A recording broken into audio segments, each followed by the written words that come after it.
इस वीडियो के अंदर गाइस मैं रिव्यू करने वाला हूँ मोतीलाल ओसवाल के नैस्डैक 100 ईटीएफ का। जी हाँ, करंटली अभी ये ईटीएफ काफ़ी ज़्यादा प्रीमियम के ऊपर ट्रेड कर रहा है। तो आपको इन्वेस्ट करना चाहिए, नहीं करना चाहिए, इसके अंदर क्या सेबी की रेस्ट्रिक्शन वगैरह लगी हुई है, क्या बेस्ट अल्टरनेटिव है। वैसे अगर आप देखेंगे तो नैस्डैक 100 का एक इंडेक्स फंड भी है जिसके अंदर आप देख सकते हैं 40% का मेरे को ऑलमोस्ट एक्सायर देखने को मिल रहा है। लेकिन अभी सेबी की कुछ रिसेंटली गाइडलाइंस आई है जिसके अंतर्गत मोस्टली जितने भी जो इंटरनेशनल फंड्स थे वो मोस्टली यहाँ पे बंद हो चुके हैं। तो डिटेल के अंदर बात करेंगे, ये ईटीएफ अभी भी आपको मिल रहा है तो इस प्राइस के ऊपर आपको कंसीडर करना चाहिए, नहीं करना चाहिए। तो प्लीज़ पूरा वीडियो ज़रूर देखिएगा। और स्टार्ट करने से पहले बताना चाहूँगा ये वीडियो केवल एजुकेशनल पर्पज़ के लिए है, कोई भी इन्वेस्टमेंट एडवाइस नहीं है। पहले तो बात कर लेते हैं ये ईटीएफ है क्या। तो ये इंडिया का लार्जेस्ट नैस्डैक 100 ईटीएफ है। नैस्डैक 100 का मतलब है सिंपली यूएस का जो स्टॉक मार्केट है, जो नैस्डैक वहाँ का जो स्टॉक एक्सचेंज है उसके ऊपर जो 100 टॉप कंपनीज लिस्टेड है उन सभी का कंबाइन एक ये ईटीएफ है। अगर आप नैस्डैक 100 की कंपनीज के अंदर देखेंगे कौन कौन सी कंपनी आती है तो सारी मेजरली कंपनीज जिसके products of service daily basis पे यूज करते हो, एनवीडिया, एप्पल, माइक्रोसॉफ्ट, मतलब बेसिकली जो पूरा का पूरा यहाँ पे एआई पूरा जो इंफ्रास्ट्रक्चर है, इसके अलावा जो आईटी कंपनीज है, जो जाइंट्स है सारे के सारे बड़े, वो सारे भाई इन 100 कंपनीज के अंदर शामिल होते हैं। और भाई अगर मैं नैस्डैक 100 को हमारे इंडिया के सिंपली निफ्टी 50 के साथ में भी कंपेयर करता हूँ, पिछले 5 साल के अंदर ऑलमोस्ट डबल से भी ज्यादा यहाँ पे नैस्डैक 100 ने रिटर्न निकाल के दिया है। अब बात करते हैं इसके अंदर सेबी की क्या रेस्ट्रिक्शन और क्या गाइडलाइंस है। तो सेबी ने कुछ पर्टिकुलर लिमिट यहाँ पे सेट कर रखी है जिसके थ्रू ये जो एएमसी कंपनीज होती है वो बाहर के स्टॉक्स के अंदर निवेश नहीं कर सकती। तो ऑलरेडी पूरी इंडस्ट्री इस लिमिट को यहाँ पे क्रॉस कर चुकी है।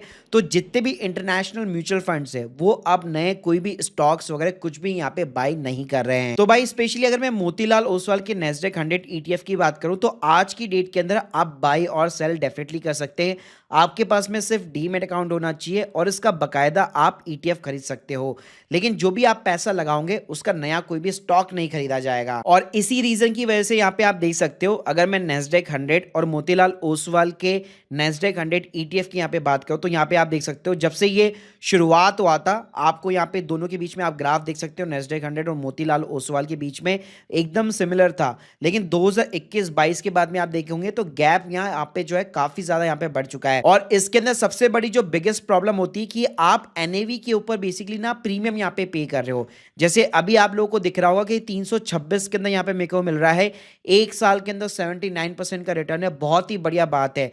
लेकिन यहाँ पे इसकी जगह पे अगर आप इस ईटीएफ को यहाँ पे राइट नाउ भी बाय करते हो तो आपको यहाँ पे एक्स्ट्रा प्रीमियम भी पे करना पड़ता है। अब प्रीमियम यहाँ पे कितना पे करना है अगर वो मेरे को चेक करना है तो कैसे चेक करना है, तो उसका सिंपल सा तरीका है कि आपको उस पर्टिकुलर ईटीएफ की INAV यहाँ पे पता होनी चाहिए। तो अगर आप मोतीलाल ओसवाल की वेबसाइट के ऊपर भी जाएंगे तो यहाँ पे डेली बेसिस पे बेसिकली ये लोग जो है ईटीएफ की INA अपडेट करते हैं।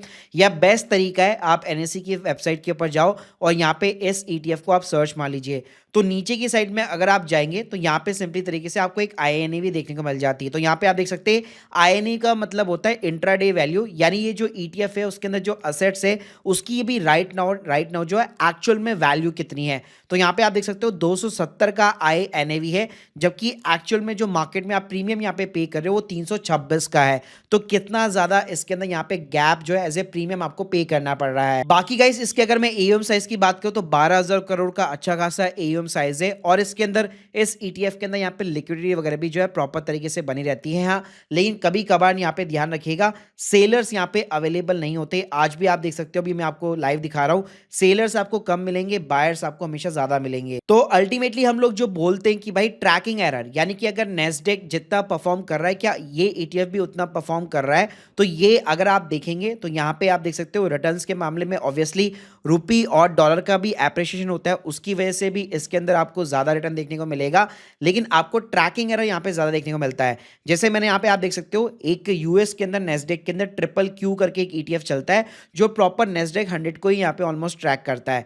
यहाँ पे आप देख सकते हो इंडेक्स और यहाँ पे ETF दोनों के अंदर अगर आप रिटर्न देखोगे ऑलमोस्ट आपको एक साल के सिमिलर रिटर्न्स नजर आएंगे। इवन अगर मैं 5 साल की भी बात करता हूँ तो नैस्डैक 100 और QQQ दोनों का ही यहाँ पे रिटर्न जो है ऑलमोस्ट सिमिलर नजर आएगा। तो इसके अंदर ट्रैकिंग एरर बिल्कुल कम होता है।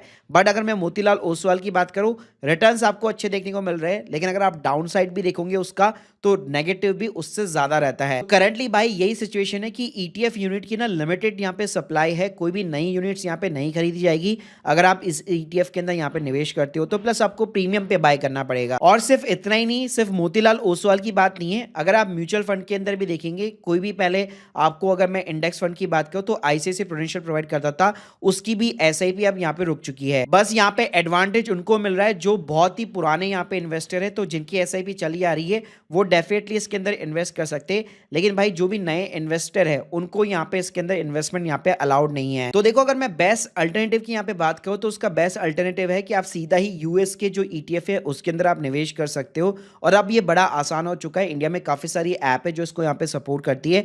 वहां पे सिंपली आपको अपना एक ट्रेडिंग अकाउंट खुलवाना पड़ता है, आईएनआर से डॉलर के अंदर पैसे को कन्वर्ट करना पड़ता है।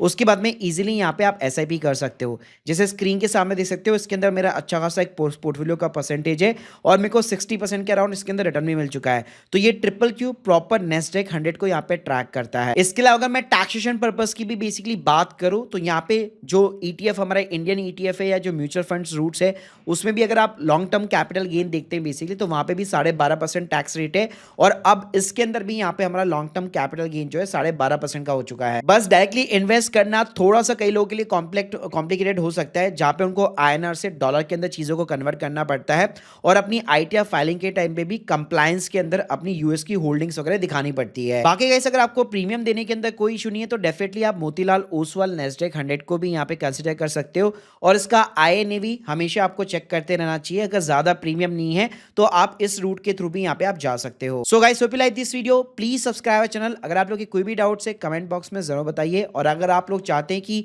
यूएस स्टॉक इन्वेस्टिंग के ऊपर मैं और डिटेल के अंदर वीडियो बनाऊं तो प्लीज मुझे कमेंट बॉक्स के अंदर जरूर बताइएगा। बाकी अगर आपको अकाउंट खुलवाना है तो link in the description box, जहां से $10 का एक एडिशनल बोनस भी आपको देखने को मिल जाएगा। Thank you guys, thank you very much.